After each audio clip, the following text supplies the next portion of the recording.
البطل الواعد البطل المغربي والأولمبي العالمي سفيان البقالي صاحب 7 دقائق 56 ثانية والإمكانيات الكبيرة من جانب سفيان البقالي على المستوى العالمي. نعم، هذا هو الأسد المغربي سفيان البقالي الذي يبحث للدخول في غمار التبري والتنافس في هذا السباق. كامل التوفيق للمشاركة المغربية.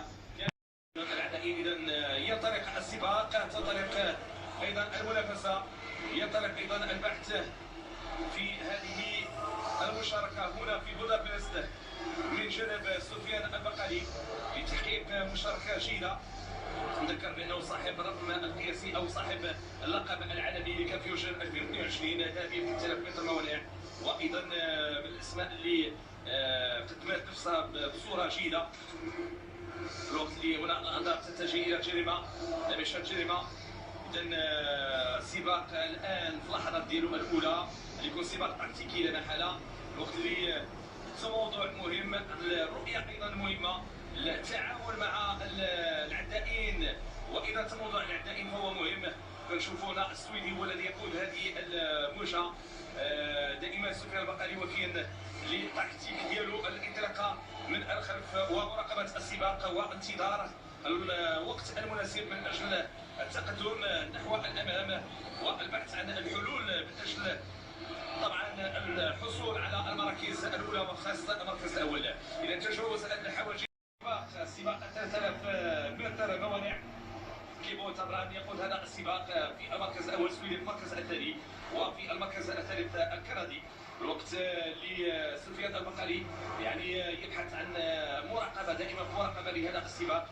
3000 متر موانع من السباقات التي تتطلب يعني التحمل، القدرة أيضا على الصبر وأيضا التعامل مع المنبار، التغيير على مستوى الإيقاع الذي يأتي من خلال يعني الحواجز التي تأتي في المنبار، وهذه من الأشياء اللي كتخلي أنه يكون سباق يعني سباق تكتيكي، وأيضا فيه تغيير الإيقاع الجري عدة مرات، لأنه الحواجز والعقبات يتم التعامل معها يعني من جانب العدائين. صعود سفيان البقالي المركز الثالث الآن خلف جريمة لمش يعني خلفه مباشرة فيما أبرام كيبوت في المركز الأول. إذا سفيان البقالي الآن يراقب من خلال المركز الثالث،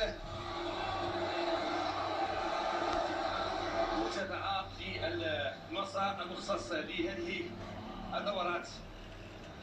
تم إدراج مسابقات 3000 متر موانع في الألعاب الأولمبية سنة 1900 كذلك في أولمبياد باريس. شوفوا هنا دائما المراكز الثلاثة الأولى، أنظار على كيبوت، أيضا على بيت، ثم أيضا جيرما. هدوء كبير وترقب، مضمار وبحث في هذا المسار لتحقيق نتيجة جيدة. سفيان البقالي البطل المغربي الذي يعول على حضوره القوي في هذه المنافسة، وأيضا نشاهد الظهور الكيني وأيضا المتابعة الإيجابية في هذه المشاركة النهائية. تقارب مع بعضهم البعض، تقدم الآن على مستوى السباق، المرور من الحاجز المائي. لاحظونا تجاوز الحاجز المائي. سفيان البقالي يحتفظ دائما بالمركز الثالث،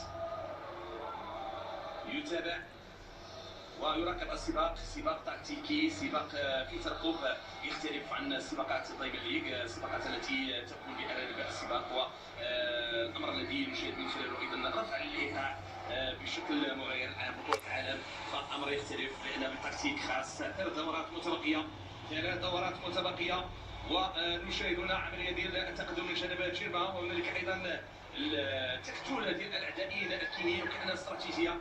نلاحظوا هنا تجاوز هكذا حواجز، محاولة من أجل التقدم. بعض العدائين سواء جيرما وأيضا الكيني كنلاحظوا بأنه يحتاج للممر الثاني من أجل التقدم في السباق. متابعة دائما دقيقة ومواكبة لهذا المسار. كل التوفيق لهذه المشاركة المغربية والمراقبة التي تأتي لكل العدائين. صاحب الميدالية الذهبية في طوكيو سفيان البقالي في بطولة العالم لألعاب القوى في وجهين في 3000 متر موانع ميدالية ذهبية كانت للعداء ديالنا المغربي سفيان بقالي فضية في لندن 2017 برونزية في الدوحة 2019 والآن نشاهد المراقبة في هذا السباق في جيرما. جوج ديال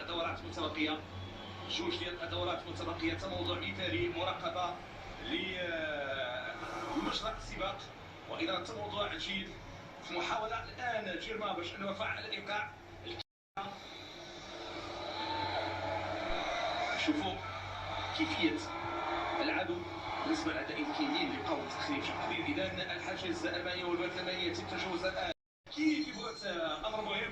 سفيان يراقب وهنا المرور عبر الحواجز الدورة الأخيرة. كان هناك سقوط على ما يدور لأمام كيفوت في شوفوا هنا يعود من جديد للتنافس يقف ويعود لتنافس روح لسفيان البقالي مع جيرما. التنافسية التي تأتي في الدورة الأخيرة. سفيان يحاول التقدم على جيرما يحاول المرور في تنافسية كبيرة مغربية إثيوبية في بطولة العالم لألعاب القوى في بودابست. يمشي سفيان يذهب سفيان ينطلق سفيان يمر سفيان البقالي في المركز الأول. حاجز البركة المائية الآن يتجاوز سير خويا سير نحو المتر الأخيرة. القدم المغربية الذهبية الرائعة التي تسير من سفيان يسير نحو خط النهاية. الميدالية الذهبية مغربية إن شاء الله.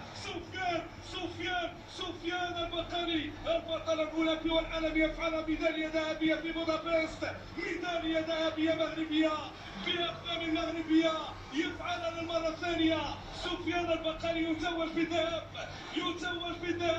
في مشاركة تاريخية. نعم البطل المغربي العربي العالمي سفيان البقالي في بودابست يفعل ب 8 دقائق 3 ثواني 53 جزءا من الثانية. يعني مشوار رائع جدا. جيرما في المركز الثاني 8 دقائق 5 ثواني و44 ثانية. وكيبوت في المركز الثالث 8 دقائق 11 ثانية 98 جزء من الثانية. يفعلها هذا البطل المغربي من الموروكو سفيان البقالي الذي يتمكن من تحقيق هذا الإنجاز المهم. نعم ميدالية ذهبية مغربية. هنيئا سفيان. كلمات رائعة استمعنا لها من